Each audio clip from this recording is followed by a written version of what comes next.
You're listening to Counterclockwise, where we decide the best of unimportant categories. Up next, the day we stop looking, Charlie, is the day we die. Hooah! Holiday Havoc. That's what I'm calling it today. Coming up in about 23 seconds.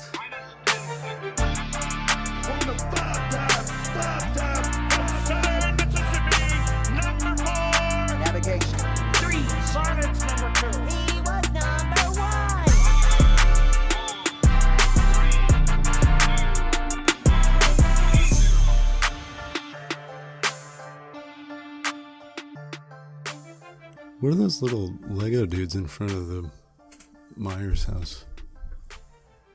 Oh, those are the ones we made when we went to the Lego store. Oh, okay. Yeah, I couldn't quite recognize them. My Killer Clowns minifigs. Yeah. I might as well tell you now that I see it. The spiky... Or wait, no. One of them. Shit, I might have gotten... Never mind, I just spoiled it, but I got one of them for you. That was the... I don't know. I think I told you that I got something for you. I can't remember what his name is. Is that Fatso? Is he one of the guy with the hammer? Yeah. Okay. Yeah, that's the one I got. So I shouldn't have said anything because I would have completed your set, but surprise. So I saw this because I was thinking I got Spiky, but we got Spiky for Megan because that's what she was for Halloween that year. Yeah. Shit. Yeah, I shouldn't have said anything. Yeah, I almost got you Shorty, but I was like, yeah, he's got a lot of Shorty stuff, so I'll get one of the other so ones. Adorable. Yeah. Okay, so we're behind. Let's just say that we've missed a couple of weeks for various reasons. Yeah, I had to play a recap show last week. Yeah, we had a gap filler show. It was a highlight show. Not even a highlight show. I was just like, hey, check this out from last year at this time. Remember this one? It was a Remember This One show. Yeah, we should do that. We should do a clip show, like on Friends, when they just do an episode where they're just like, hey, remember when this happened 2 seasons ago? And then they just play clips from old episodes. Well, our mom was kind of freaking out because there wasn't an episode posted. Oh, yeah. And I posted on Facebook. I said no new episode. So, but check out this one. It's like one of my favorites we've done, and it was last year's Ultimate Showdown Thanksgiving episode. Yeah. And we were over there for. What was I over there for? Was it for Thanksgiving? It doesn't matter. I was over there, and she was like, "I tried to go to the on Spotify, and there's no new episode. There's no new episode. Did something go wrong?" And I'm like, Mom, did you read the Facebook post I made? Yeah. I'm like, it says no new episode. Yeah. So was she just thinking we like reposted that new one or the old one, or was she just expecting a new one? I think she was just expecting a new one. Yeah. It was just funny, but yeah. Sorry. I'm a little under the weather. A little today. bit, yeah. One of them was my fault. I think we were just kind of late already. I was just thinking we did 3 episodes in October and 1 in November. Did we do any in November? I don't think we did any in them. I will double check. I don't think we did one. Because this was supposed to be our Thanksgiving episode. Well, we did one, but it was Explorers. It had nothing to do with Thanksgiving. Oh, okay. That's right. Yeah, so we did 1 episode in November, but 3 in October. And our plan was to do 4 in October, and we didn't do that. So next year, we'll push it to next year. So this was supposed to be our Thanksgiving themed episode, but I think it still kind of fits because the way I did it, I made it Holiday Havoc.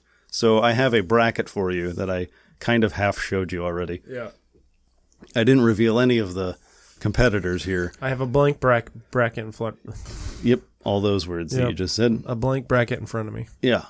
So what I did, basically, we're going to take representatives from the 3 big holidays in the fourth quarter of the year here. Okay. Halloween, Thanksgiving, and Christmas. And since we're still kind of right smack in the middle of all of them, it still makes sense. It's the holiday season at large. Sure. So I took 8 Christmas figures. Okay. I have 8 for Halloween, and then because this was supposed to be Thanksgiving, I weighted it a little more to Thanksgiving. So I have 12 Thanksgiving, which surprisingly, kind of hard. Not a lot of Thanksgiving characters out there that are iconic enough for this. So this isn't an Ultimate Showdown. We're going to do this as a kind of like a weird version of our normal Alzheimer's Club thing. So we're just trying to get down to the character that best represents their holiday. Okay. So then, and it's kind of split up, kind of how like a March Madness bracket is, where you have kind of like an East and a West and yada yada. So the Christmas guys will kind of face off with each other until we get to the Final Four, and then Thanksgiving has kind of weird. I'm sure you can see down at the bottom I have this redemption bracket, which I can explain it more when we get there. But basically, there's 4 slots there. I think each of us can pick 2, because at some point we're probably going to have to eliminate somebody that we think this guy shouldn't be eliminated.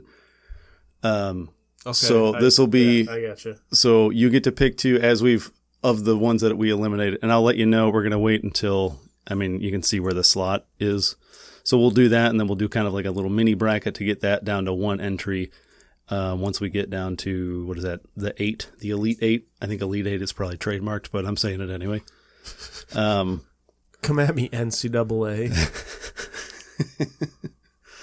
All right. Any questions before we get started? Ready to go? I'm ready. Okay. We'll see. Do you want to start with the Christmas bracket or the Christmas division, Halloween, or Thanksgiving? Let's go in order as the holidays come. Chronologically? Yeah. Chronologically. Because it'll mess with my like OCD if we just go in a random order. Yeah. Okay. Are these going to reveal themselves on my end? They should. So first one, we got our 8 seed and versus the 1 seed here. We have Krampus versus Frosty the Snowman. Krampus is an 8 seed? That's wild to me. As a representative of the holiday. Did he just have a down year?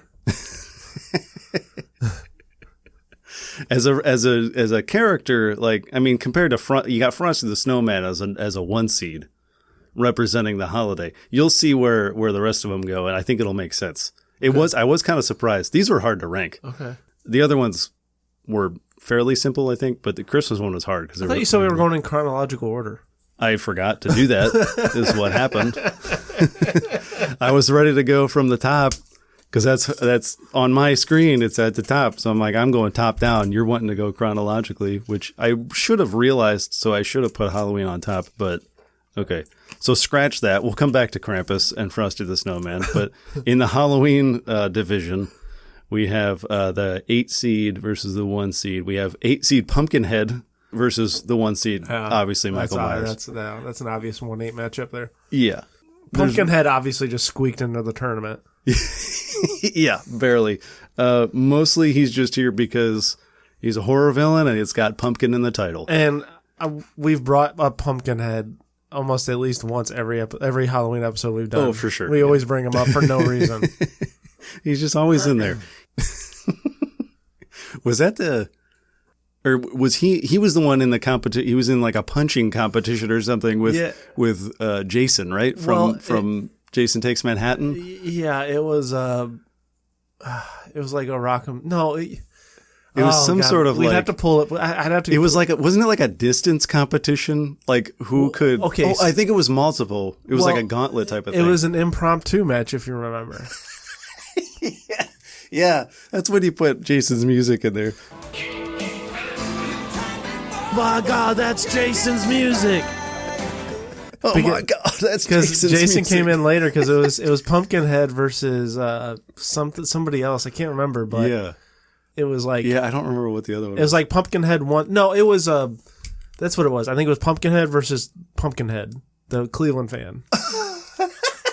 And it was just one of those squash matches. And then we talked. Somehow Jason got brought up, and then that's when Jason interrupted the match. Yeah. And he came out, and it was a punch. It was like a Rock'em Sock'em Robot kind of like punching contest. Yeah. Oh man. Yeah, because I think part of it, wasn't it like a distance contest where they had to punch like a head or something, like a severed head or something. Because we were freshly off our Jason Takes Manhattan episode. Yeah, right. He punches. What's the kid? What's Julius. the kid's name? Julius. They cut that scene out on TV. Well, I know. the whole scene is there, but the actual shot of him literally knocking his block off. I love that you I was like, they could have at least shown the trash can. Because that doesn't seem like, but you can't even tell it it's a head at that point. I love how much you know me because you saw it on that it was on, and you immediately texted me. Yeah. And was like, "Do you know what's on right now?" And I'm like I didn't have it already auto-tuned 4 hours ahead of time. What are we even doing here? That was hilarious. I literally laughed out loud when you texted me. I already had it auto-tuned. Oh, of course. Silly me. Why did I even think? Okay, so yeah, we talked enough about that one. It's got to be Michael, right? That's obviously Michael. Yeah, there's no way. It's got to be Michael. Okay. So let's move Miles. Don't know who Miles is. See the guy in Halloween Ends? Remember that Corey was his Corey, name? I think, yeah. All right. Let's next matchup, we got the 7 versus 2. We got the Green Goblin from Spider-Man versus Drax from Marvel. No, Jack Skellington. I'm struggling to see the connection to Halloween with Green Goblin. So the Green Goblin does have like a Halloween theme in his gimmick. Yeah, because he's a goblin. He throws pumpkin bombs. In the comics, they look like pumpkins. They don't look like the little like orange orbs like in the movie. They actually look like pumpkins. He has like a lot of Halloween-ish kind of thematic. It's a 7 seed. And I also have issue with Jack Skellington at a number 2 seed. That's just because you don't like the movie. No, it's not that. You find what's his name creepy. Wait, go into any Spirit Halloween and it's half the store. Okay, and so is Jason Voorhees. You don't think Jason Voorhees is more Halloween-y than that? The thing I wanted to do, I wanted to stay away from just doing slasher movies. Well, that's fine. I wanted to do Halloween specific. Because that's a movie about Halloween. Pumpkinhead, I put him in because it's pumpkin. Michael Myers is in Halloween, obviously. Green Goblin is like pumpkin or Halloween kind of themed. I wanted to just steer because to me, Jason isn't a Halloween character. Friday the 13th is a summer movie. Fine. Because they never happen in the fall. I'll just tell myself. I mean, maybe some of them. I'll just tell myself Jason got injured and he wasn't eligible for the tournament. Because we talk about slashers all the time. I know, that's fair. But and do we really want to see, Michael Myers versus Jason Voorhees in the final here again, like we always do? True. I wanted to switch it up a little bit. But so Green Goblin, Jack Skellington. I still don't. This Jack Skellington thing is surprising me for you. Like, why do you? I'm looking at representatives of the holiday. I'm not saying he shouldn't be in the bracket. I just don't think he's good. I don't think he's a 2 seed. We haven't seen the rest of the seeds. You think he's better than Pumpkinhead and Green Goblin? Not those two, but okay. Well, you only got 4 more options. We'll see what we got after that. Okay. Where are you leaning here? Green Goblin, Jack Skellington. Well, I mean, I would go Skellington because I wouldn't associate Green Goblin with Halloween. Yeah, not so much. Especially when he's flying away and he does that classic villain line. Yeah. We'll meet again, Spider-Man. Like, I don't know why they had to be like so on the nose with that line. And the balance you have to fly on that thing. Yeah. So we're going Skellington? Yeah. I think that's a pretty much a no-brainer. Okay. Next 2, we got a 6 versus 3. We got Elvira. Do you know who Elvira is? I do. Okay. Versus the Sanderson sisters from Hocus Pocus. This is a hard one for you, probably. It is a hard one for me. Yeah, two things not really up your alley, really. I mean, Elvira's not really up my alley. I just know who she is. Hocus Pocus has really gotten... I feel like they've gotten a lot of run lately. Yeah. It's all the people that grew up with it are now like adults and buying like tons of merch. Yeah. I think it's probably the idea. But it's a certain demographic, that's for sure. Elvira, I don't know. I would have Elvira pulling off the upset here. I could see that. It's definitely because Elvira's been around for decades and is still like well known. I feel like Elvira makes appearances on a lot of like those like competition baking shows. Yeah. Whenever there's like a Halloween episode. Oh, when we have Elvira here to present the next clue or whatever it is. Here's your secret ingredient, and it's brought to you by Elvira. Or like she's like a guest answer reader on Jeopardy for the Halloween episode or something. Yeah. I don't know. I'm pulling for... yeah. You think Elvira? Yeah. I don't know. That one's tough for me. The Sanderson sisters. I feel like they're just like Hocus Pocus is just so popular. And they just had the new one a couple years ago. They had a sequel. I think it was on Netflix maybe. Maybe I'll save that. I don't know which for one. A redemption I don't know which bracket, one it was, but when we were in South Carolina, they had that. I think somebody had one of the Hocus Pocuses on, and on the TV we were watching, just on the Airbnb. Yeah, that's the original one. Yeah. Okay, and that's the most I've ever watched of any Hocus Pocus. Oh, really? Pocus was down in South Carolina for 10 minutes. It's kind of weird to watch as an adult, like for the first time as an adult. It's a little weird. I can see the appeal. But anyway, I'm with you. I think Elvira just has like the longevity in her favor. She's got the experience, I think, over the 30-year-old movie. That's what I'm thinking. Pocus. I think Elvira. I think. Yeah. Elvira. Oh my God! Why can't I say that name? Elvira. Elvira is that team. Like, I don't really follow college basketball, but they're like.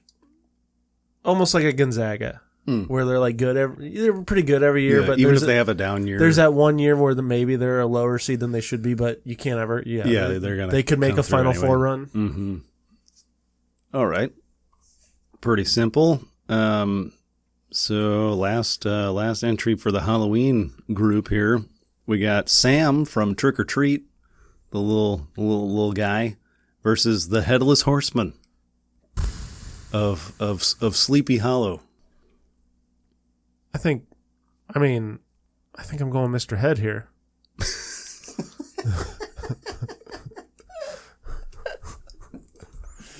Well, how is it Mr. Head? if that's the first syllable of this? Usually you go like Mr. Horseman. I would accept Mr. Horse, Mr. Less. I don't know. Also, Mr. Head doesn't... Yeah, like you said, he's headless. Why would he be Mr. Head? That's pretty cruel, I think. Maybe it's his nickname. Maybe his friends just haze him. Unless, of course, the horse is Mr. Head. Nope, you didn't get that one? No. Oh, Mr. Ed? Mr. Ed, yeah. Wilbur. Maybe he's friends with Al Snow. You know, Al Snow always carried a mannequin head around. Yeah. Maybe that's where he got the nickname from. Yeah, that's probably why. I think it's got to be Headless Horseman. I don't think Sam Horseman. Has. Yeah. Although Sam really has taken over. What's that thing I mentioned earlier? The store. Spirit. I don't know why that left me. The only argument I would make is I think Headless Horseman should be higher than Sanderson Sisters. You think so? Yes. I would make a case for that. Oh, I couldn't make a case for... He had a down year. I couldn't make a case to be higher than Jack or Michael Myers, but... Yeah, that was my next question to you. That's fair. So, okay. So going back to Jack Skellington. All right. I should just let the whole bracket play out first. You got to let it go. Let it see. Let it see. You got to let it see. It doesn't make him any less creepy. Alrighty. Okay. So Thanksgiving now? Yep. Okay. No, I'm not going to accidentally reveal Christmas again. I do remember where Thanksgiving is. Did you like my color coding, by the way? I got red for Christmas, purple for Halloween, orange for Thanksgiving. What do you know? Honestly, how's it look on your end? I can't tell. Like, it doesn't. It looks like what I said. But are the colors brighter? Like, are they like thick? Like, oh, see, when I lift it up, yeah, I get more color. Oh yeah. Yeah, yours is like really pale for some reason. Huh. Anyway, so Thanksgiving like I said with Thanksgiving, this was supposed to be our Thanksgiving episode. So I was gonna frame this as like Thanksgiving kind of duking it out with the other two holidays since it's kind of the redheaded stepchild of the three. So I was giving them a little more weight. So they have I don't know why I started that word with an S. There's no S in there. They have 12 entries in the bracket. So we have the 1 versus 12 here. we got Charlie Brown versus Mr. Potato. Mr. Potato Head. I forgot he was in there for a second until I read that. This was really difficult to find Thanksgiving representatives that weren't just like all the turkeys. And we do have, you mentioned that our last year's Thanksgiving episode, there is a little bit of a little bit of crossover. So, but yeah, Charlie Brown, Mr. Potato Head, just representing the potatoes. I mean, obviously it's Charlie Brown. Yeah, But I think this is like one of those where he sweats it out the whole match. Oh yeah, I mean it's Charlie Brown. He's gonna have a difficult time no matter who he's facing. Also, that's probably the weakest entry in the Charlie Brown, at least the big three Charlie Browns. I'm just imagining an episode of Charlie Brown with Mr. Potato Head in it, and I don't know. I'm like morbid, and I'm thinking of them like killing Mr. Potato Head and boiling him and serving him at Thanksgiving dinner with popcorn and toast. Oh, you didn't tell me you were gonna kill him. That's a reference to Charlie Brown, the Great Pumpkin Charlie Brown. Yeah, it's the beginning. Big Charlie Brown guy. This Mayim. Yeah, Mayim. This Mayim. Hey, it's when they carve the pumpkin at the beginning. Oh, they're rolling. Okay. That's the line. It's rolling the pumpkin because it's too big to go through the fence. And then he rolls it. And then Lucy stabs it and starts scooping out the guts. And he goes, "Oh, you didn't tell me you were going to kill it."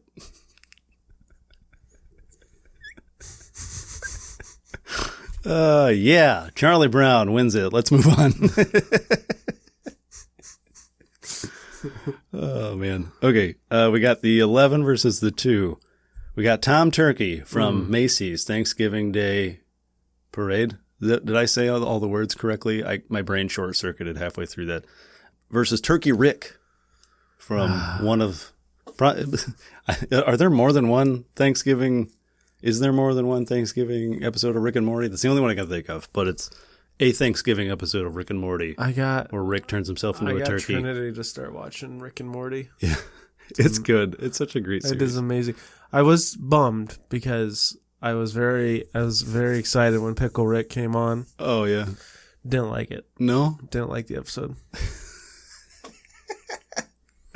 She's liked every single episode, but except just because was it like too weird? I just don't think she. I don't. She's like, it just felt boring. It was just not that exciting. Oh really? Like, what? I'm like, he used a cockroach's brain to move his limbs, and then you created anatomy for himself out of a rat skeleton to escape a sewer because he was a pickle. And then he fights, what's his name, Jaguar or something? The guy. Yeah. Is that guy voiced by Danny, or is it Danny Trejo? Is that his name? Danny Trejo? Is that his first name? Yeah, it is, but I don't think it was him. When they go like completely over the top, and they take it seriously too. Like, they're not going over the top and like kind of winking at the camera the whole time, which I think is what's commendable about it most of the time. Well, the best part is how the B story is the family going to therapy. And the whole reason he turned himself to a pickle was so he could avoid going. and he ends up back in, like, it's just it's so good. I love it. Is it it's a cat that knocks him off the bench, off his workbench, or something knocks him off the bench, and then he ends up like rolling out into the cat, because they leave the garage open, and the cat comes in, knocks him out, and he's out there in the baking sun. Oh yeah, and then like the rain washes him into the sewer, and then that's where he ends up with the cockroach and the rats and everything. I love when he takes like a pickle from somebody's lunch, like a sliced pickle, and like staples it to himself to heal a wound. Yeah. Oh man, such a good episode. So what do we think here? Tom Turkey Rick. Oh my god, I really love me some Turkey Rick. I know that's a tough one to get rid of, but Tom Turkey. But he I don't know. Is the parade? Don't shoot me, America. Is the parade that important anymore? It used to be talked about every single time for every Thanksgiving you'd go to. Yeah, it was always, did you watch the parade? And did you see something in the parade? Nobody brings it up. Nobody cares. I don't think anybody cares anymore. We did talk about it briefly because somebody in Dee's family cares about it. That was the only bit that we talked about, though. Like, we went to family Thanksgivings, 2 different ones. Wasn't brought up once any other time. But wait, I did talk about it to that specific person. There are like parade heads that are really into it, and people like he's really into like entertainment stuff, like pop culture, current pop culture and stuff. So that's a lot of I just turned into Scooby Doo. Yep. They all the like performances and stuff. A lot of that's like modern things. They were listing. I did turn it on this past Thanksgiving, and they were listing all the performances that were going to happen, like all the people that were going to be there. I'm like, who the hell are these people? And then they get to Foreigner. I'm like, hey, Foreigner's going to be there. That's weird. And then they listed like 4 more guys I'd never heard of. Yeah. And maybe that's me because I don't pay attention to pop culture really. So that's like partly my fault. But like, I don't know. Like, I don't know who these people are. So that's one argument. I think Tom Turkey represents the holiday maybe a little more just because he's that icon of such a, you know, if the parade ended suddenly, we'd all be taken aback, we'll say. But to be fair, so I didn't know about either one of these. I didn't know either one of these characters existed until like literally last year when we did when I explained what Tom Turkey was. Oh, and that was before you watched Rick and Morty too. Yeah. Yeah, that's true. Turkey Rick was not as iconic as Pickle Rick or Tiny Rick. Oh, Tiny Rick is so good. Turkey Rick is like the third of the Tiny something Rick. Ricks. Yeah. I'm crying for help. I'm screaming for help. Someone let me out.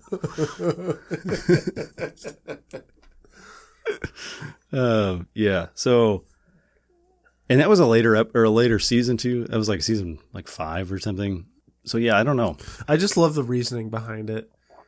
I love that he wanted to get a pardon from the president. Yeah, it's just amazing. That's hilarious. That whole episode is just like, again, so over the top for everything. There's like the constant switching back and forth. And is that the one where maybe that's a different episode? Is that the one? Isn't there an episode where somehow like the Statue of Liberty like turns into a robot and starts like destroying Manhattan or something because somebody pressed the wrong button or something? I don't think it's that one. Yeah, maybe that was a different one. I was thinking that might have been like the cold open was involved with that, but maybe not. Maybe I'm thinking of a different episode. Yeah, because the main villain in Turkey Rick is like a presidential clone, or the weapon to turn the guys from turkeys back into the regular guys. Mm-hmm. They accidentally just did it on a regular turkey. Oh yeah. So he came back as like a President Turkey hybrid. Yeah. That's right. But yeah, I was thinking that was like the cold open. Like it doesn't become like a major part of the plot, but I think again, I might be thinking about a different episode because that might be another episode with the president in it. And maybe that's why I'm mixing them up. But like they found out that like there was like a sleeper agent almost when France gave it to us. It was actually like a weapon to destroy America or something. Yeah. I don't remember what the joke is, but I think somebody like accidentally like leans on a button or something and it activates the Statue of Liberty or something. Doesn't matter. Anyway, what do you think, Turkey Rick, Tom Turkey? Personally, I want to say Turkey Rick. That's what I'm saying. I think we got our first 11, our first major upset here. And again, like even people that are like kind of familiar, like casual viewers of the parade, they may not even know Tom Turkey because it's the first float. Yeah. It's literally the first thing that comes down. And then like after that, you're like, nah. And you may not know that he has a name. And are you really watching the parade for Tom Turkey? Yeah, no. I mean, I am because I'm a weirdo and I don't really care about anything else. I texted Dee while the parade was going on because they were just like gabbing at the beginning. I'm like, I'm just here for Tom. I just want to see Tom. We want Tom. Tom, and then Santa brings up the rear, and that's about it. So we going Turkey Rick in an upset, a big upset. Absolutely. We got Turkey Rick over Tom Turkey. All right, we got that one down. We got like a 10 versus a 3. This was just fun to say. We got Turkey Lurkey from Chicken Little and John Carver. Now we can play this either way. We can either go Pilgrim or Slasher. The original John Carver or the character named after him from the Thanksgiving slasher from a couple years ago. I think that point right there, it tells me why John Carver advances. Yeah. Yeah, I think it's hard to argue Turkey Lurkey, because that was another one I had to explain to you last year. Turkey Lurkey is such a good name, though. Yeah, I know. I didn't realize, you know the story Chicken Little? Like, Chicken Little, Skies Falling, yada yada. Like, I feel like I remember hearing the story. Didn't know there was like a whole bunch of characters. Like a bunch of animal characters. You remember the movie from a while ago? It's like 2003 or something. No. So it's like the little chicken guy who's got big glasses. He's like a nerdy kid. I know who it is. I know what it is. I've never seen it. Oh, okay. I was just asking if you knew the movie. Yeah. But Zach Braff. Did you know that was Zach Braff? I learned that like a year ago that was Zach Braff. We were doing a lot of learning last year. Yeah. So I don't remember what my point was. Oh, in that movie, there's like all the other kids at the school with Chicken Little. They all have like funky rhyming names. Like there's like Goosey Lucy and Foxy Loxy or something like that. So they all have like weird rhyming names like that. And then there's Turkey Lurkey too, who's the mayor of the town. But apparently that's all from like the nursery rhyme story from the beginning. I never learned any of those things when I was a kid. I was a Chicken Little. He was in the town, and then like an acorn falls on his head, and he thinks the sky is falling. That's all I remember from the story. I don't remember any of these other characters, but apparently that's from that. And then he's played by Don Knotts in the movie. That's like his last role. His last credited role was Turkey Lurkey in Chicken Little. A wild career that guy had. No, a legendary career is what that guy had. Yeah, absolutely. You know, this is off topic, kind of, but that's what we do here. So for my birthday, I got Scooby-Doo Clue, the board game. Okay. It's just regular Clue, but with Scooby-Doo stuff in it, like Scooby-Doo characters and things. And usually when they do Clue, they just like take the cast of whatever show and they cast them in the roles of the Clue characters, Ms. Peacock and, Miss Scarlet and all the other ones. Mr. Green, Colonel Mustard. Let me get all of them. But in this one, all of them are cast, all of like the main gang, including Scooby. They were all cast, but there's 6 characters in Clue usually. So they just had like a random, like, here's some nobody person you've never met as Mrs. White. It's just Mrs. White is just here. It's like Velma as Mrs. Peacock, Daphne as Miss Scarlet, and then just Mrs. White. It's like, who's Mrs. White? Just some old lady in a maid costume. Okay, that's weird. My thought, why not put Don Knotts in that costume? Because he was always good about dressing up for things in weird roles. He was not afraid to cross-dress because he was an entertainer. Right. And that's what he did. So that just seemed perfect to me. Just why not just use Don Knotts in that role? Don Knotts as Mrs. White. Makes perfect sense to me. No brainer. They missed it. Moving on. We got John Carver over Turkey Lurkey.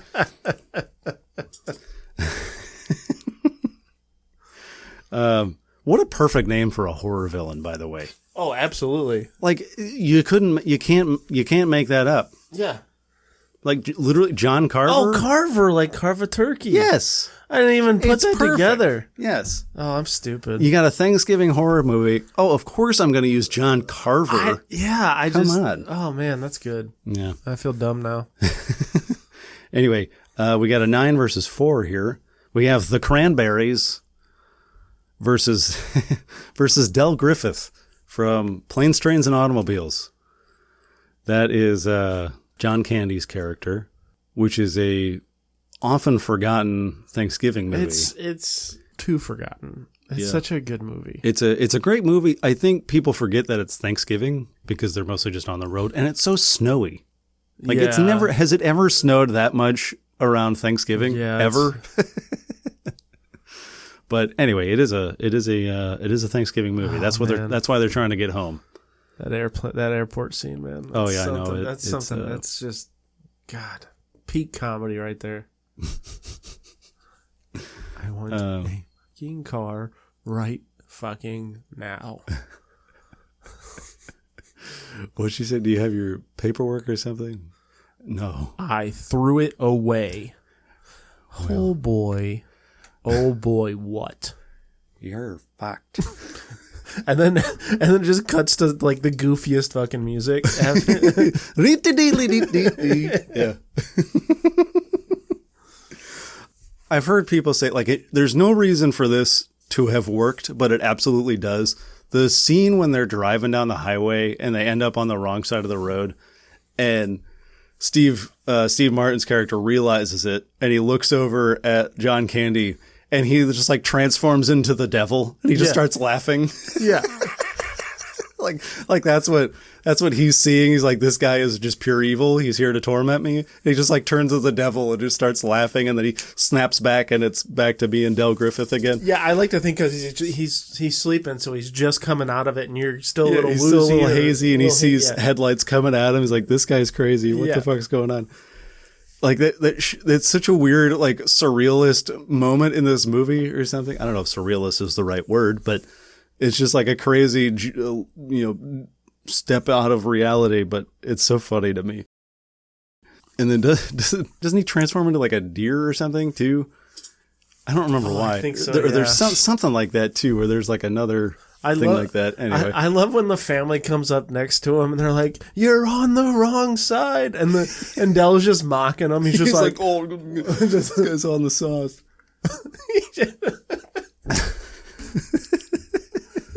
There's not a single part of that movie I Drink don't another like. one. There's not a single aspect of that movie I don't absolutely love. Yeah, I know. It's so good. It's a strange one too, because even for what's that guy's name? Was it the guy who, I think he directed it? I think he wrote Home Alone. He did like Breakfast Club and Ferris Bueller and those. I think his name is John. I don't know why I remember his first name, and that's it. What the fuck? John, I feel like it starts with an H. John Hughes. Hughes.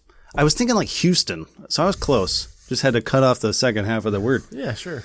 So, yeah, John Hughes, all those John Hughes movies, I feel like they all have like obviously like they're really funny, but then they all have like a little bit of sentimentality in them that I think is why they're so like iconic kind of across the board. But there's like a lot of, I don't want to say deep, but like emotional, like sentimental moments in there. Like the whole, like pretty quickly in the movie, there's that like really sad emotional moment where Del is telling him off for the first time, and he has that like really dramatic, and like the music slows down, and he's like about to leave the room that they have to share, and it's like right after he's like spilled beer on the bed, and Steve Martin has to like sleep in a soggy beer-soaked mattress. And he goes, and then he has this whole dramatic speech about like, you may not like me, but I like me. Lots of people like me. My wife likes me. Yeah. Oh my god. Okay, so anyway, back to the thing here. Well, no, that's sorry. What's what I'm saying? Yes, I'm going back to the thing, but we haven't talked about the Cranberries once. Yeah. So I think that tells me Del's moving on easily here. Yeah. Probably even a higher seed than I should have put them there, but because they're really just there for the name. Because when else do you eat cranberries? I mean, I don't ever. I drink cranberry juice sometimes. Yeah. But yeah. So it's Del, no question. Oh, here's a weird one. We have an 8 and 5. We have Al Pacino from Scent of a Woman. That was my line from the beginning of the episode. Versus Reggie and Jake from Freebirds. You're going to have to fill me in on Reggie and Jake here. What's funny is they were another one that were in your like gigantic battle royale last year.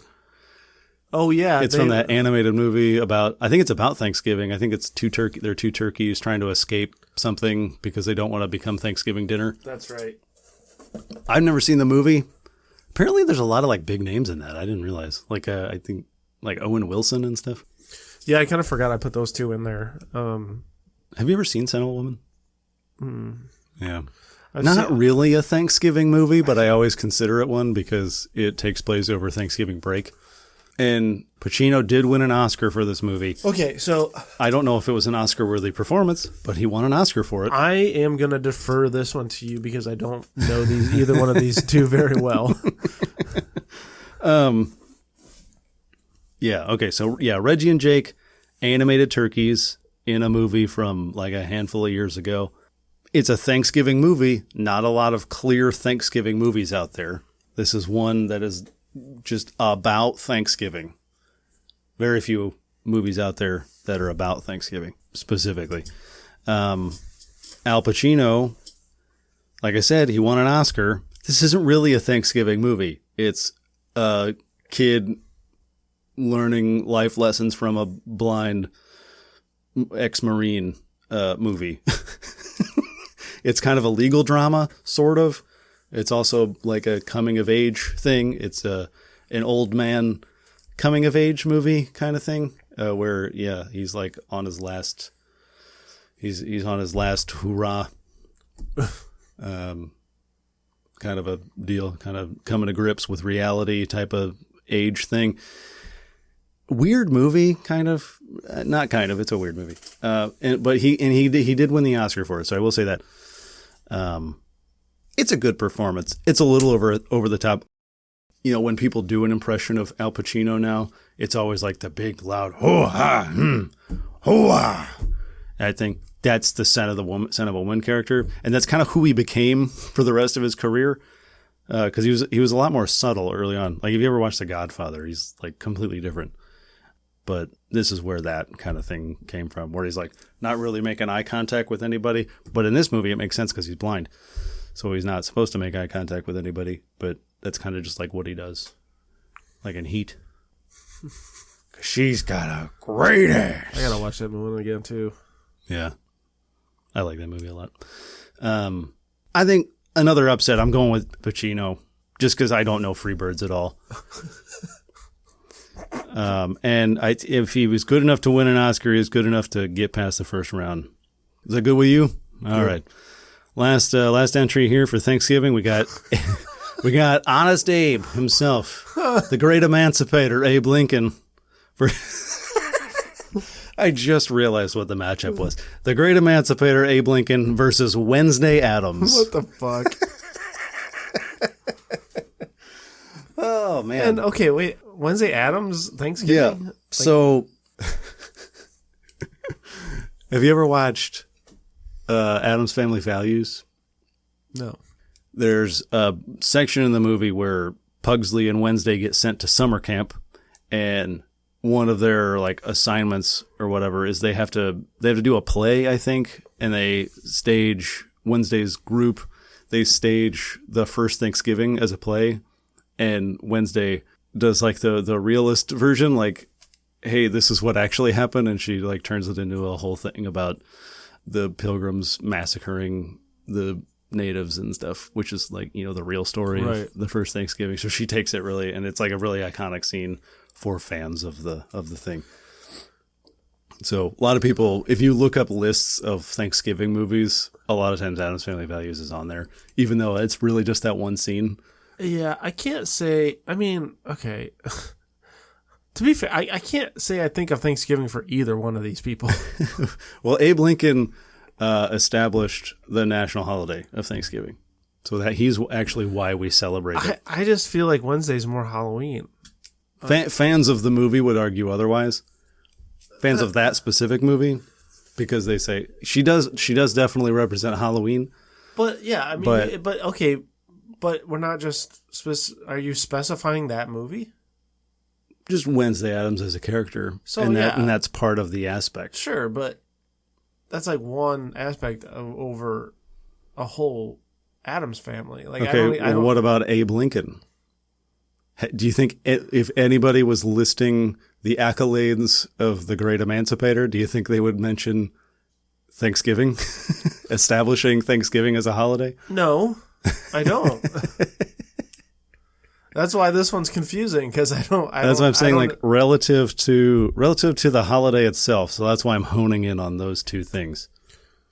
Okay. I didn't know either one of those tidbits you told me. I didn't know that.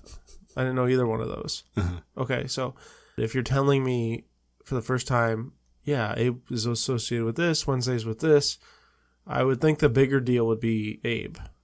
Yeah, probably. But from like a current perspective of like I just can't associations, I just do you can't think get, Wednesday is beyond that or no? I just can't get past the fact I can't not associate Wednesday with Halloween. I just can't. Yeah, I'm with you. I'm going Abe too. All right, we got Abe. We got our we got the round of we got our Christmas. first round of Thanksgiving done. Okay. First Christmas, we already saw it earlier. We got Krampus versus Frosty the Snowman. Now, there's probably not very many people out there who don't know who Krampus is at this point, but Krampus is he's gotten a lot more popular lately. Yeah, especially like mostly European, but especially like the Germanic cultures in Europe. He's like a mystical creature, kind of like Santa Claus, that basically is like the bad side of Santa Claus. Like, what do they call him? I can't remember what they call Santa in Germany, but he comes and gives the good kids good stuff, and then Krampus comes and like beats you with a stick if you're bad.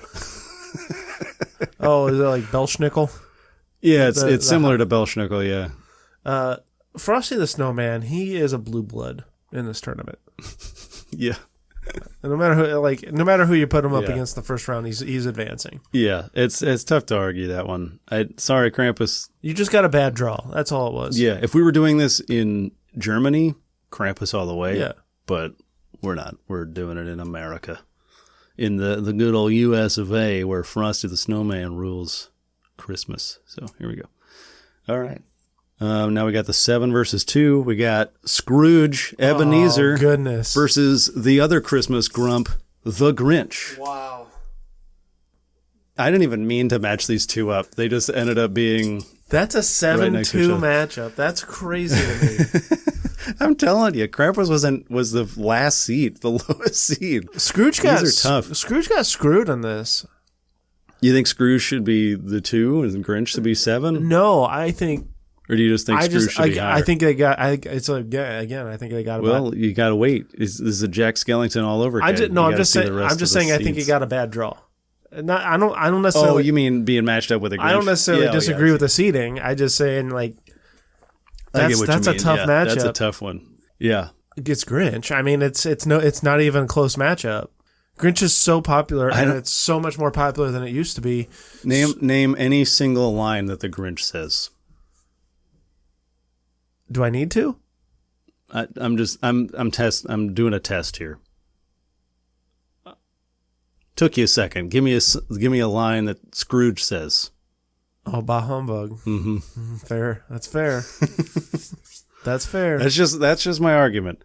I think I'm leaning Grinch too. Scrooge might be. That's fair. And that's how many iterations have we seen of the Three Ghosts of Christmas? Mm-hmm. Yeah, that's recreated so many times. There's a Muppets version. There's a Disney version. There's a Looney Tunes version. Scrooge McDuck. Yeah, no, that... Oh, yeah, I didn't even think about Scrooge McDuck. I forgot about him.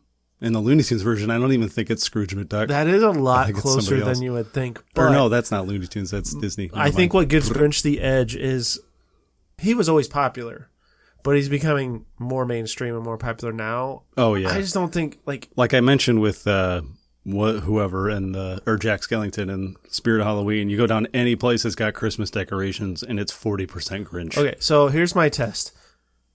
You ask, what's the generation after Boomers? Gen X? Like older than Boomers? After Boomers. Yeah, I was thinking we were Boomers. That's X, Never right? mind. Yeah.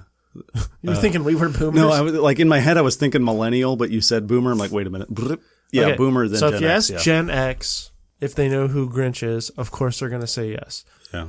If you ask post, I don't know, what's after us? Gen Z? If you ask Gen Z, they're going to also know who Grinch is. Mm-hmm. They had the Cumberbatch movie a couple years ago. Yeah. Okay, you ask Gen X who Scrooge is. Of course they're going to know because they grew up on that. You ask Gen Z that. I don't know a lot of Gen Zers, but they might. Maybe. They may not know the actual... They may not know what it's from, but they probably will know the character name. I think there's going to be more disparity. Yeah, probably. There's going to be a more of. I think everybody, I'm not sure. just about everybody, any generation is going to know the Grinch. The Grinch, even if you, even like older than boomers, would probably know the Grinch. Right. Yeah. Yeah. That's why I'm giving Grinch the edge. Yeah. Even if they were 40 when the Grinch came out, which that'd be pretty old. that'd be probably over 100. I think that came out in the early 60s. I think he was old. That's why I'm saying it's Grinch. Yeah, I think you're right. They did get matched up wrong, or unfortunately, I think. But yeah, Scrooge goes down. It's a tight one, I think, but he goes down. We got an elite second round matchup, though. Yeah, that's gonna be wild. All right, here we go. We got the 6 versus 3. We got Ralphie from A Christmas Story. See, Ralphie was a 6 seed versus Buddy the Elf. That's a tough one too. For us personally, it's a landslide. If Dad were here, he'd probably go to blows with us. He'd be like sharpening his knife. What'd you say about him? What'd you say about Ralphie? If Dad or Uncle Tony. No, if Dad that whole side of the family. No, if Dad were here, he'd be finding ways to turn Buddy the Elf into a psychopathic serial killer. He's again. He's a sexual predator or something. Slandering Buddy, but yet somehow Ralphie is like the picture of masculinity or something. Man, it's tough. This one is probably a split age wise. Yeah, honestly, as much as it pains me, I don't know. I'd make the case for Ralphie, as much as I hate to say it. Man, I don't know about that. Ralphie, they don't play Elf 24 hours during Christmas? Well, no, but they play it like permanently throughout all of December on different channels. If you got more than basic cable, it's going to be on somewhere, some channel at any given time during the month of December. That's true. And it's so much more enjoyable. Yeah, that's the thing with A Christmas Story. Is just for me, it's just not that fun to watch. Yeah. It wasn't a hit at first. I didn't realize that. It kind of grew on people. I think it was just one of those. It's kind of like what they talk about on the rewatchables all the time. That it's a movie where if you like it, you can jump in at any point because that's the thing I don't really like about it is there's not like a super compelling overarching story. It's just a bunch of like little vignettes. There's like little scenes that you see all the time and you could come into the movie and you're like, what part? Is this the beginning? Is this the end? I don't know. It's just the part with the soap. At least, yeah. I don't know. At least Buddy wants to see his dad. Yeah, there's like a story there. Not saying, Buddy the Elf is like some Oscar-worthy That snowball thing, fight is epic, too. Yeah. Yeah, he's got a freaking rocket launcher or like a mini gun for an arm. Yeah. But, yeah, I'm leaning Buddy the Elf. Are you still leaning Ralphie? Man, I just don't want to give them all to the higher seed just because they're the higher seed. But there's a reason they're the higher seed. Oh man. I mean, again, I could see Ralphie. This one's probably pretty split. I think this is a good even matchup. There's a lot of people that don't like Buddy. They think he's annoying too. Okay. Final decision: Ralphie or Buddy. You want to count it down and just blurt it out? Yeah. Okay. All right. 3, 2, 1. Ralphie. Buddy. I knew it. Yeah. Well, neither one of us changed. Man, I think it's tough. I will concede. I will go with Ralphie on this one. I think it's it hurts my soul to advance Ralphie into anything. Yeah. But it's got more longevity too. Yeah, you can scroll and find Elf on somewhere, but you search through any TBS affiliated channel and it's and Christmas Story's on. Yeah. It's just on all day during Christmas. Yeah, I'm with you there. All right, last one for Christmas. John McClane versus Cousin Eddie. Okay. That's the reaction I wanted. Thank you. Oh, goodness. Yeah. That is about the toughest one we've had so far. This one's unfair. We've had some landslides. We've had some tough ones. This one, I don't know. This one's tough. We need to just Oh man, I don't. Yeah, what was your gut reaction? What do you got? Eddie. Okay. I made him a 4 seed over John McClane as a 5 seed. So my gut reaction was Cousin Eddie too. I think that said, we argue the entire world, even though we're all sick of the argument, we all argue about Die Hard being a Christmas movie every single year, not even Christmas time. It could be June. Is Die Hard a Christmas movie? Okay, roll up my sleeves. Come on, we'll have the arguments again. I don't know. It's always in the conversation. But Cousin Eddie is like... It's iconic. I mean, yeah. Shitter's Full. I mean, how many... somebody from our company dressed up as Cousin Eddie a couple years ago for a Halloween contest. So, yeah, you see that costume a lot. It's pretty simple. Wife beater and underwear and that hat, cigar. I'm thinking Eddie all the way. Yeah, I think the argument against John McClane is that it's not... See, this is always my argument with the Christmas movie thing. I'm kind of on the fence with the Christmas movie argument. But the thing is, I don't want to watch Christmas Vacation in July. Fair. I mean, I might just because it's funny and I like it, but it's not going to feel the same. If I watch Die Hard in April, I'm still going to enjoy the heck out of it because the Christmas part is inconsequential to me, at least inconsequential to the enjoyment of the movie. It is, there are important moments like the ho, ho, ho, and, all the other stuff that's Christmassy. The joy to the world when they break into the safe. I love that. That's fun. It's always funny. But I think the fact that because we're doing like characters iconic to their holiday, the holiday they represent, it's got to be Cousin Eddie. I think it's Eddie. Yeah. I would make the argument that John McClane is our first in the redemption bracket. Yeah, that's a good one. The way I was thinking we could do the redemption bracket is if there were any that we kind of eliminated that, like you were thinking, oh man, I don't want to, get rid of this guy or whatever. And we'll do the next round and then we'll pick 4 out of those. So I'm good with that. Okay. So next round here, back to the Halloween bracket. Is that how you want to go? Yeah. So, ooh boy, got some heavy hitters here. We got Michael Myers versus Jack Skellington. Everybody moved on, like we thought they would. I would even argue Elvira, even though it was technically an upset. Yeah, I don't know. But perhaps. Anyways.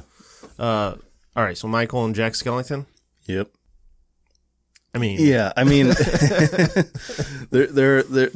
There's a certain group of people. I'm really trying to put my bias aside. I really am, but it's I think very hard. even that aside, like he's in a movie called Halloween. He's like one of the top probably 5 horror icons ever.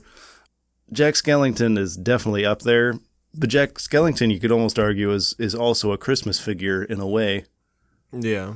That's a tough one. There's a reason they're 1 and 2, but yeah, I think I'm with you. I think Michael takes that one. That's a pound for pound. It's the best matchup we've got. That's a tough one. Yeah, Michael all the way. Yeah. Alrighty. So next we got, you mentioned it, Elvira versus the Headless Horseman. This one's harder. This one is tough. This one's much harder to pick. This one I think is easier than the last ones were. Well, obviously not Sam and Headless Horseman. I think Headless Horseman took that one pretty easily, but I was going Sanderson Sisters over Elvira a little bit. It was close for me, but this one I think Elvira's over the Headless Horseman. I feel like when I think of Halloween, I don't immediately think of Headless Horseman, but if I see that image, it makes me feel Halloween-y because it's like a kind of a fall, spooky... Usually he has like a jack-o'-lantern head, even though that's not from the original story. But the only time I ever think of really the Headless Horseman is like if I'm watching Scooby-Doo. Yeah. That's the only time, like, I don't know, for some reason that's the only time I picture him being relevant was during, like, as the Headless Spectre or whatever. Yeah, which isn't even the same character. Right. Don't know what that was. Sleepy Hollow is definitely a classic Halloween adjacent tale, but I don't know. We don't really hear about it much anymore. I feel like it's kind of lost some of its steam. Yeah, I think I'm going Elvira on this one. I think so too. The 6th seed, making it pretty far. Horseman just got a bad draw, honestly. Yeah. If I wanted this to be fair, I probably shouldn't have put Michael Myers in here. Yeah, it's like putting an NFL team in like the college football playoff. That's tough. I'm trying. It's a tough one to get through. I'm like looking ahead at some potential like It'll advancements, and I'm like, it'll be tougher once we get down to like the final four when the different holidays have to face each other. Yeah, but we'll see. We'll see when we get there. Okay, so Halloween. This would have been so much easier if we didn't have a Halloween bracket because I'm so obsessed with Halloween. Yeah. That's why, especially why I wanted to weight it a little heavier toward the Thanksgiving side, give them a little more to it because there's just not much there. So I wanted to give them a wider berth there. So next up, we got the 1 seed Charlie Brown versus Turkey Rick. That's a tough one. That is a tough one. As I mentioned before, Charlie Brown, he is the 1 seed in this because the rest of the field is not terribly strong. But that is probably the weakest of the 3 big Charlie Brown things. You know what I mean? I feel like Charlie Brown is associated with Thanksgiving quite a bit because there's not very much else. Yeah. But of the Charlie Brown canon, I think that the 2 big ones are Christmas first and then Halloween. And then, Thanksgiving's probably the 3rd one. I don't know. I think the Thanksgiving and Halloween ones are probably pretty even, coming from a guy who doesn't watch them. Yeah. I don't know. I think I Gotta Rock and Tricks and Treats and the Great Pumpkin. Well, I just always go back. There's not much going on in the Thanksgiving one. I always go back to the big family dinner with toast and popcorn, like I mentioned earlier in the episode. That's about the most iconic part of the show. But here's the thing, though, with Turkey Rick, it's sort of in the same vein as Jack Skellington.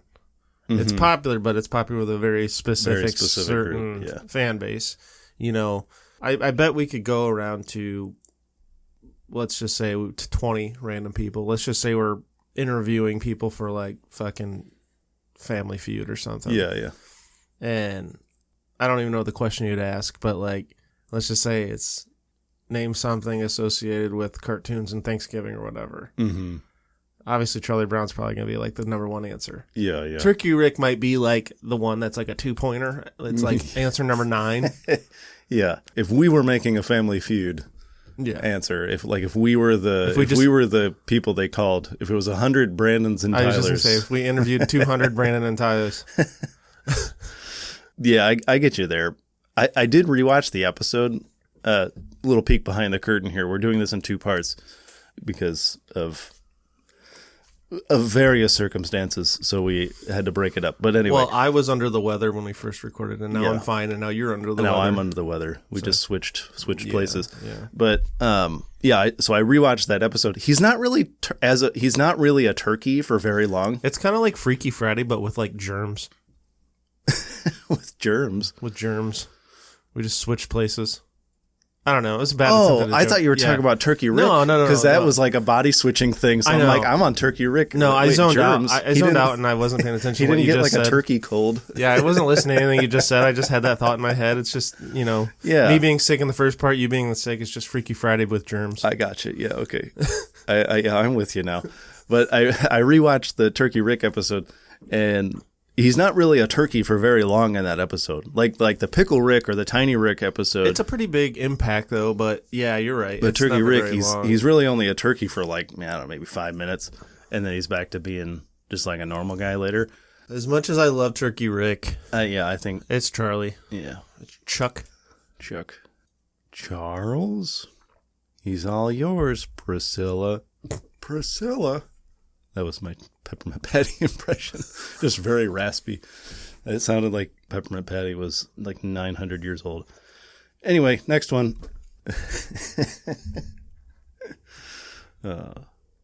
John Carver and Del Griffith.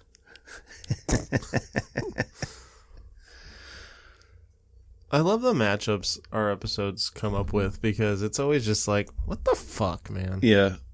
So, again, before, I don't think it mattered, but now it may matter which John Carver we're talking about. Yeah. Because before he was going against Turkey Lurkey, and that was a landslide. One. I think regardless, I'd still give the edge to Del.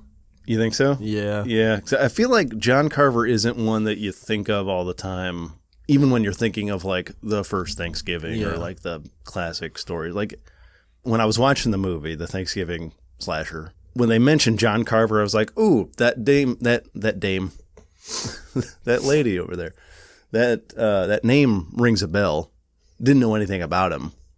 But then they saw the mask, and I'm like, oh, okay. It kind of just looks like a Guy Fawkes mask almost, but then with a pilgrim hat. Yeah. I don't know. It looked familiar. It sounded familiar. I don't know anything about the guy. Apparently, he was the first governor of Plymouth, the Plymouth colony. Didn't know that until I looked it up when I was making this bracket. I just knew he was like an important figure. Didn't they mention that in the movie? I could have sworn probably. Yeah, I could have sworn they did. I think that's the whole reason. Like because where's that set?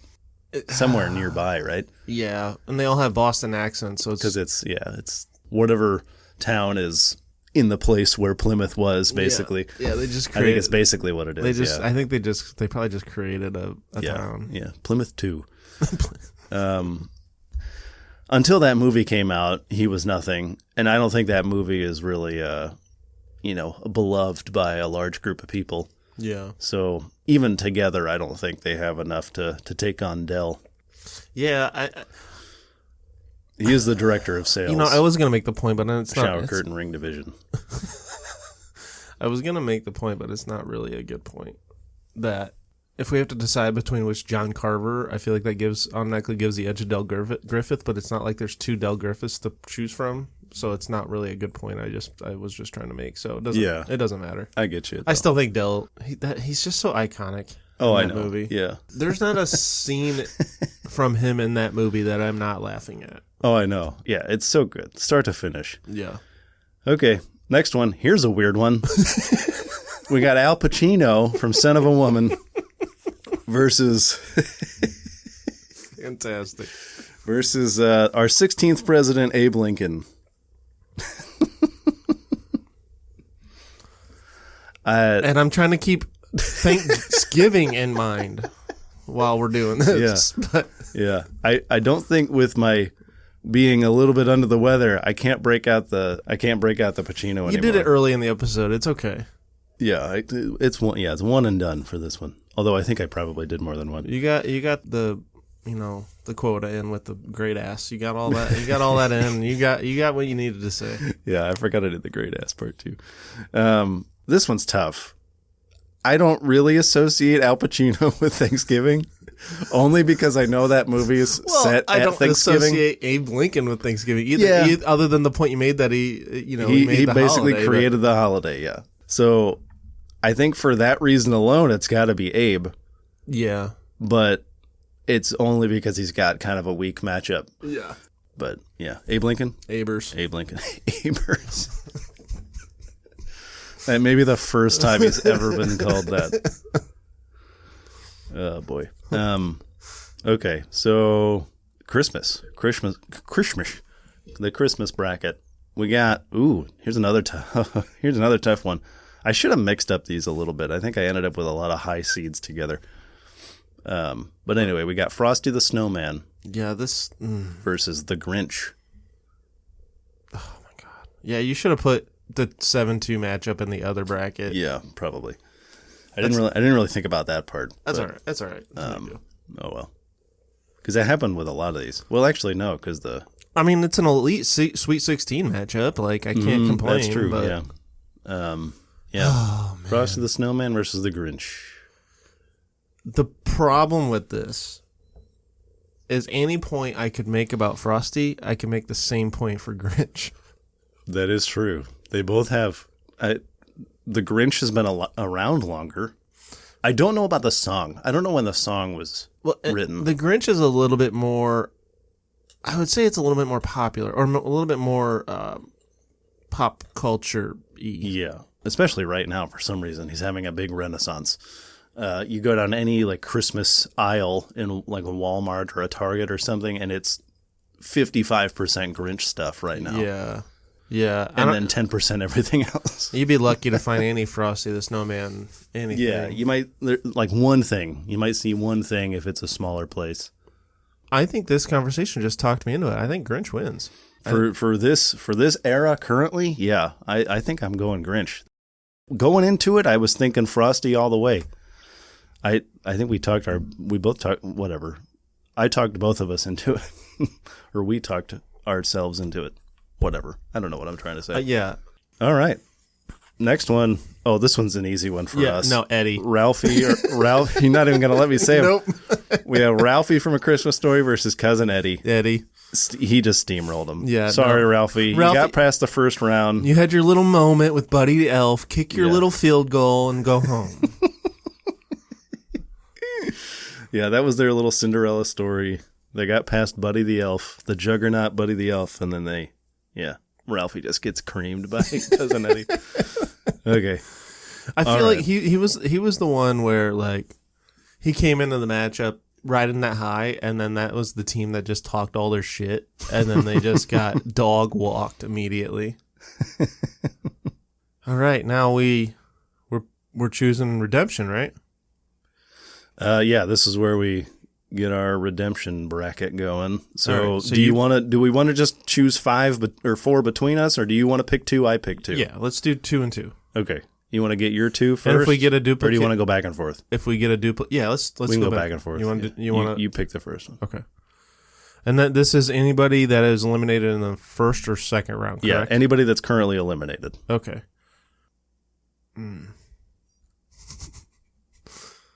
You know what? Fuck it. Turkey Rick, you're back in. Okay. Let me see. Who do I want to go with here? Mm-hmm. Ooh, okay. I'm going to go John McClane. Yeah. I almost did because we said it earlier. We're like, he's like probably the first one back in. Yeah. All right. So, oh boy. I can make this last one count. Yeah, I know. Yeah, only getting 2 to pick is kind of tough. I got 3 that I want to put in right now. Yeah. And I'm hoping you get one of them so I can at least get 2 of mine in. Right. Oh, goodness. All right. Because I'm petty. Buddy the Elf, you're back in. Buddy the Elf, okay. About Ralphie? Yeah. Yeah, that's funny. Man, now who do I choose? Okay, I think, man, I was leaning toward the Sanderson sisters. Ooh, there's also Jack Skellington. I forgot about that. We don't have another Halloween one. There's Frosty as well. That was the other one I was leaning toward. That was one of the 3. Initially, when I said 3, it was Sanderson sisters, Buddy the Elf, or Frosty. I think, you know what I was trying to do? I think I'm trying to avoid any 1 or 2s just because it's like... Just like the obvious ones. You're the top seed. You blew it. Yeah, that's true. You want to give somebody who's like, close, but like a 4 to 6 seed that was like... If you're a 1 seed, you're expected to go all the way. If you can't, that's on you. You don't get a do-over. Okay. Yeah, that's a fair point. Let me see then. Okay, I am going Sanderson sisters because of what you said. I'm going to avoid the high seeds, the 1s and 2s. So that means no Frosty, no Jack Skellington. You blew it.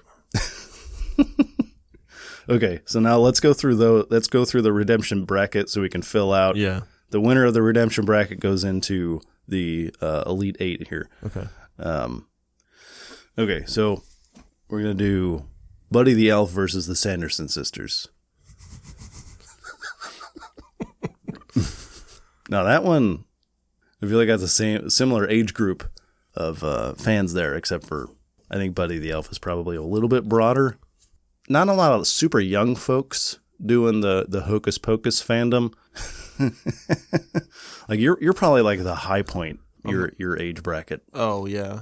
And that's probably about as far as it goes because it was like late 90s I think when it came out, and then it wasn't really successful at first too. It didn't really get popular until it was rerun on Disney Channel every single Halloween. Yeah, and that's when it became like a cult classic almost for kids of that generation.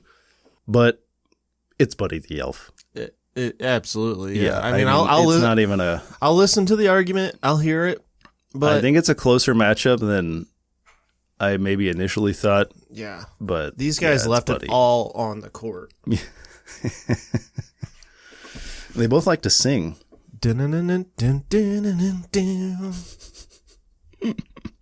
I don't even care about basketball, I love but that song. that song gets me so pumped. I love it so much.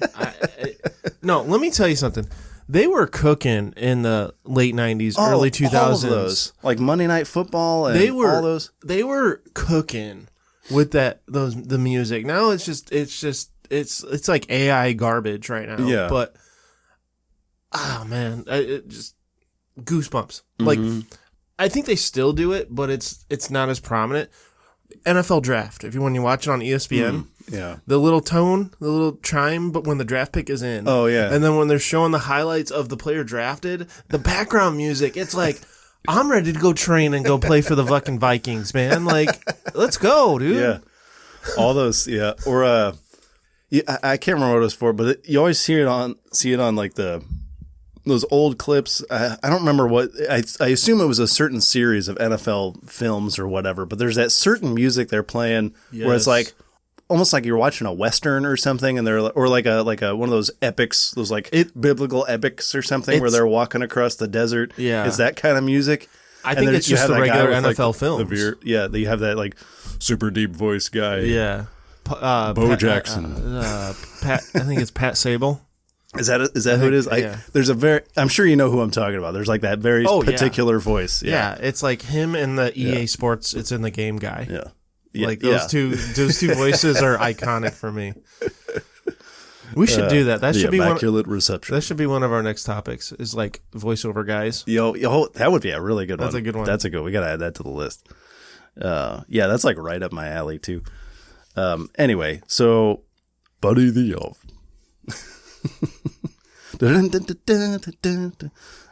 Anyway, John McClane versus Turkey Rick. See, I'm okay with you switching the bracket, but I would kind of hope you didn't because I really wanted Turkey Rick to move on, and I think he still has a chance. That's but true. I just didn't want to. Okay, we're gonna restart that sentence. I just didn't want to do a double Christmas right away again. Oh no, don't get me wrong. I understand. I'm not complaining. I just wish. I just wish you didn't think of that. I was kind of thinking the same thing when I switched them up. I was like, well, Sanderson sister versus Turkey Rick. That's actually a pretty good matchup. That's a tough one. But anyway, John McClane, Turkey Rick. I think we gotta go John McClane, unless you think Turkey Rick is worth an upset. I don't think he quite has it. Yeah, I mean, especially because I think that was season 5. As maybe? Much as it hurts me, because if you bring up, even though a hardcore Rick and Morty fan, if you bring up what's your favorite Rick and Morty episode, obviously probably gonna go Pickle Rick, maybe Tiny Rick. I mean, the Vat of Acid one's pretty good. Mm-hmm. So like, I don't know, it's probably gonna be like 5th or 6th on somebody's list. You know? Yeah, it's probably not gonna be up there. If you say John McClane, immediately the Christmas movie argument's coming up. Yep. So that's my reasoning. Mm-hmm. It is really just like an iconic movie, just period. And then you fold in the fact that it's Christmassy. Yeah, it's John McClane. For sure. All right. And then now we got to settle this one. Buddy the Elf, John McClane. I don't like that. That's almost a split. I feel like, I don't know, the Venn diagram between Elf fans and Die Hard is a Christmas movie and I watch it every year fans, I feel like that middle slice is not very big. I feel like the lines are just touching. Yeah, it's just they're just kissing a little bit. Yeah, I feel like they're just like touching tips a little bit. John McClane, very iconic character. Buddy the Elf is like the epitome of Christmas, though. Yeah. John McClane, I go back to my argument where like I can see the argument for why it's a Christmas movie. Okay, but if I'm strictly thinking somebody's asking me pop culture Christmas, go. Yeah. I mean, he's not my first choice, but Buddy's probably like third person I think of. Yeah. I'm not thinking of Die Hard, honestly. Yeah. Are you're in the not a Christmas movie camp, right? I go back and forth. It's really weird. I go back and forth I go too. so back and forth, and it's like That's why I think the argument is dumb. I think it is too, because I see both points. It has nothing to do with the movie itself. It has everything to do with how you define what a Christmas movie is. Yeah, it literally. That should be the question. Okay.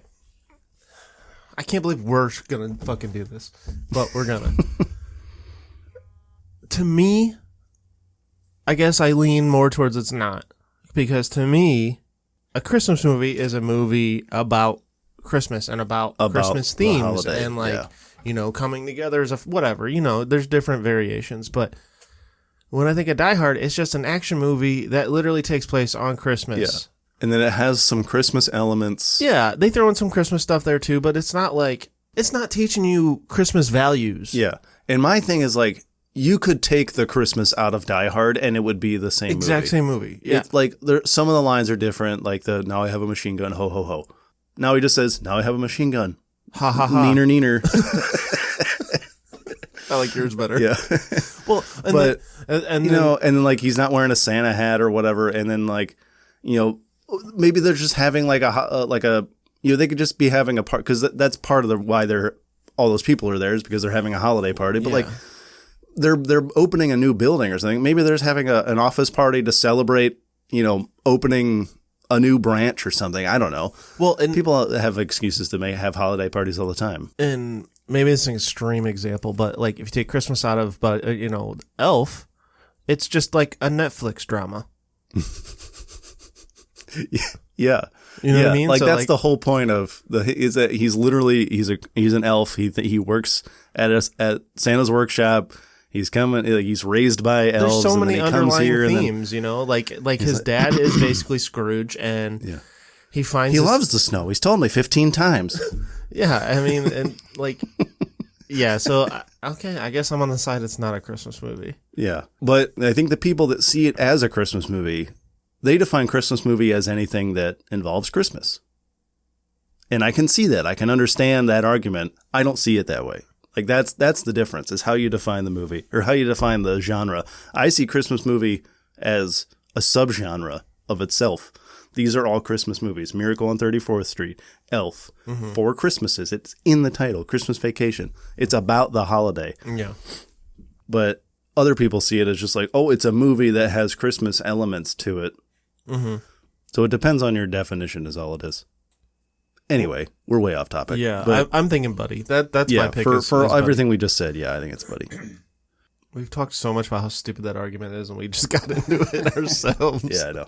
I think the stupid part of the argument is that, like, no, it's not a Christmas movie. Yes, it is a Christmas movie. It's about Christmas, but it's not about Christmas. Well, it's set on Christmas Eve, and then it's just the same arguments over and over. But we did it more intelligently. That's correct, fair. Yeah, right? That's true. I think. True. I don't know. At least in my brain. All right, Charlie Brown, Del Griffith. Never mind. Hold on. Back up. I skipped around. Michael Myers, Elvira. Like we said earlier, it's got to be Mike. Michael. Yeah. Sorry, Elvira. You had a good run. That was a good run. Pretty good run for a 6 seed. Yeah. You had the run where your coach is probably going to get a better job next year. Yeah. Like they're going to be coaching. They're going to be coaching like Tom Turkey because he didn't get out of the first round as a 2 seed. Yeah, had a disappointing run. Yeah. Okay, Charlie Brown, Del Griffith. Now that's a tough one. That really is. It's hard for me to go against Charlie Brown because I like the Peanuts so much.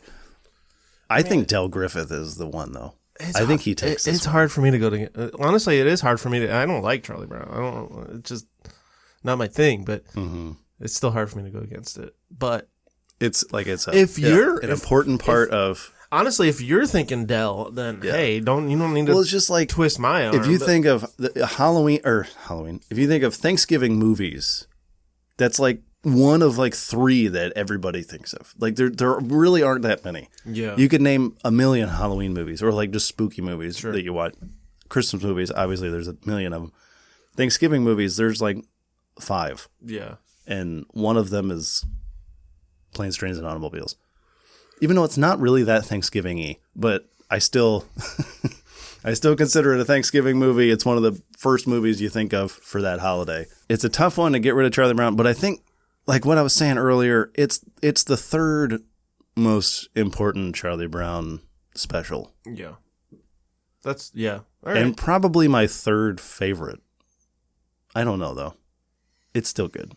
I think Del hits him on a buzzer beater. Yeah, it's a close one. Yeah, I think I'm with you. I like the buzzer beater idea. Del takes it. 4 seed, moving on to the final 4. I think Charlie gets out to that it's like tight early on, and then they go on like a 18-2 run, Yeah. And then Dell starts coming back, and then They'll spill some beer. yeah, they're down 2 with 4 seconds left. Dell hits a game-winning 3. Yeah. Okay. The matchup of matchups here: Abe Lincoln versus Buddy the Elf. Our redemption bracket winner, Buddy the Elf. Now, this is our first matchup. Well, I guess we did that before, but with the redemption bracket. But this is the first time in like the main bracket where we got 2 different holidays going head to head. Yeah. So we got to think about it. Them representing their holiday. This one is a landslide, right? Buddy, yeah. Sorry, Abe, you didn't stand a chance. Yeah. Buddy epitomizes Christmas for the last 25 years or 22 years. No. Oh, we got to get our last entrant in the Final Four. The Grinch versus Cousin Eddie. Yeah, The Grinch versus Cousin Eddie. Both very iconic characters.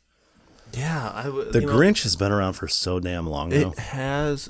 Well, I said earlier that a lot of people dress up as Cousin Eddie with the shitters full, but it's such an iconic scene. But it's like just one scene that really made him iconic.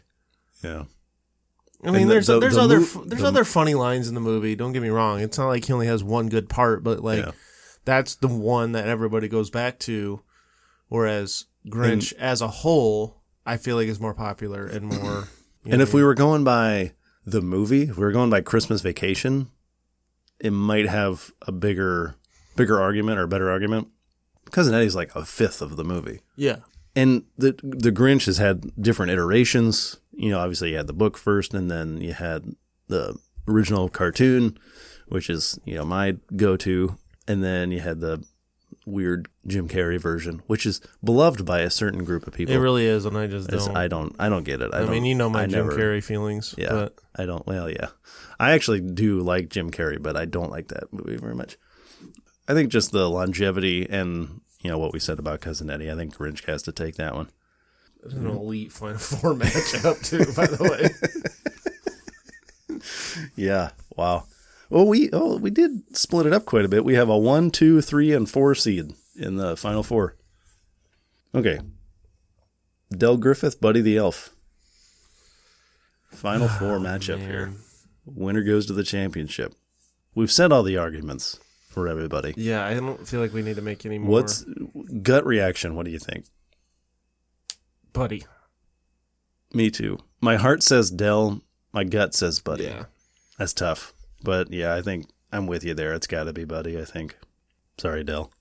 You had a good run. The Grinch, Michael Myers. Oh, man. Wow. If you think of Halloween characters, Michael's top. Michael is... Really, there aren't a lot of Halloween characters, generally. It's just like horror characters. So if you're just going horror characters... Across the board for everybody, Michael Myers might be top 3. Yeah. For us, obviously, it's 1. But Christmas characters, Santa Claus is probably first, obviously. The Grinch might be 2. Grinch is also probably top 3 for Christmas characters.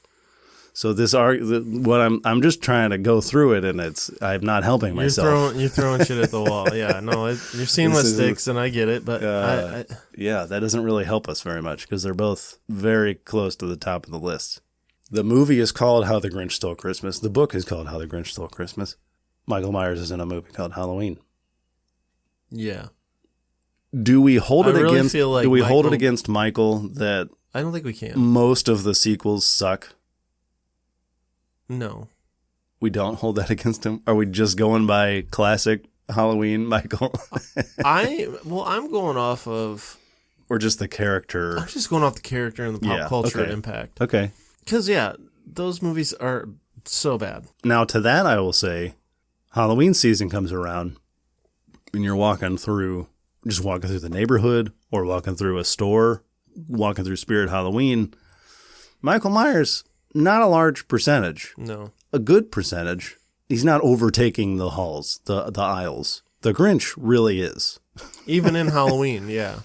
Yeah, really.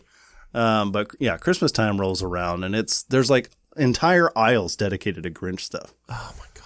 again, I feel like I got to take my bias out of it. My bias says Michael Myers. Yeah, that's because what I think Michael Myers and Halloween are synonymous. I'm trying to take my bias out of it, but I'm also trying to be like, I don't want to take it out too much, and that be the reason why I don't choose him. Yeah. We almost need to phone a friend on this one. You know what? It's just stupid, but we could just flip a coin. That's almost more fair. You want to? Let's do it. Do we have a coin? Do we want to do you have what's this guy? Siri? Hey Siri, flip a coin. Oh. Apple. Okay. No, it did. It did. No, it did. It did. Oh. It did. But all right. I just didn't say it out loud. All right. Ready? Yeah. We got to choose what's what. Oh yeah. Let's do, since I got Michael as the home team, let's do Michael as heads. Michael's heads. The Grinch's tails. Hey Siri. Flip a coin.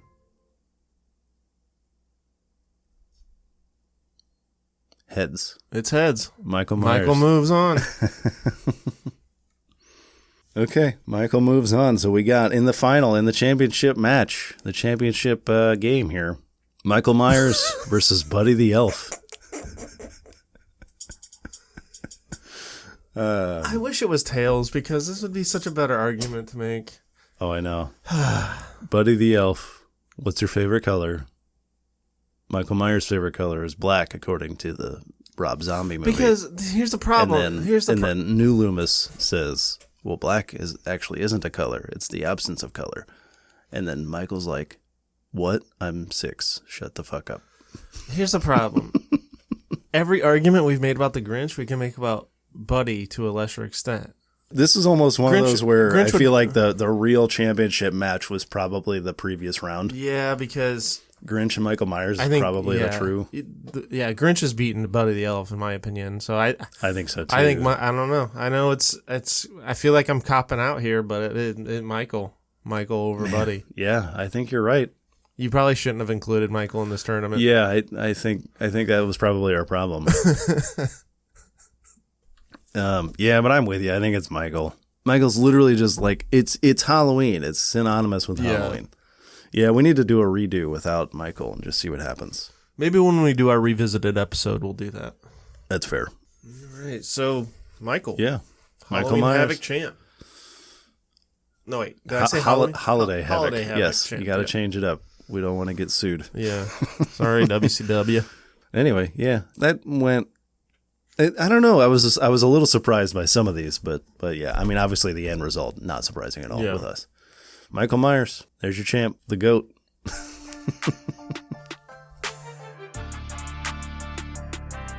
And that's your show. We hope you enjoyed it as much as we love Michael Myers. We just can't avoid it.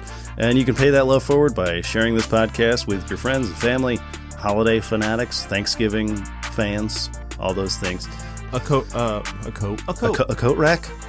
No, I was just gonna say Christmas Story haters. Yeah, that one too. Christmas Story haters. He did make it past the first round. You can find us on. You got lucky.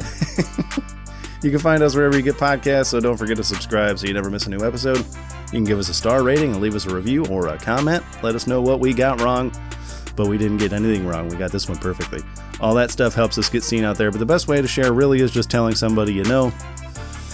Running out of air. You can like us on Facebook and follow us at CCWisePod on all those social medias. You can follow me on just about everything at Tyler_W. Where can everybody find you out there? You can follow me on Twitter at BWise23. I'm on Instagram at NotTheFakeBW. I'm also on TikTok at NotTheFakeBrandonWise. So join us in a couple weeks. We'll have a new episode of Counterclockwise. And stay Brolden.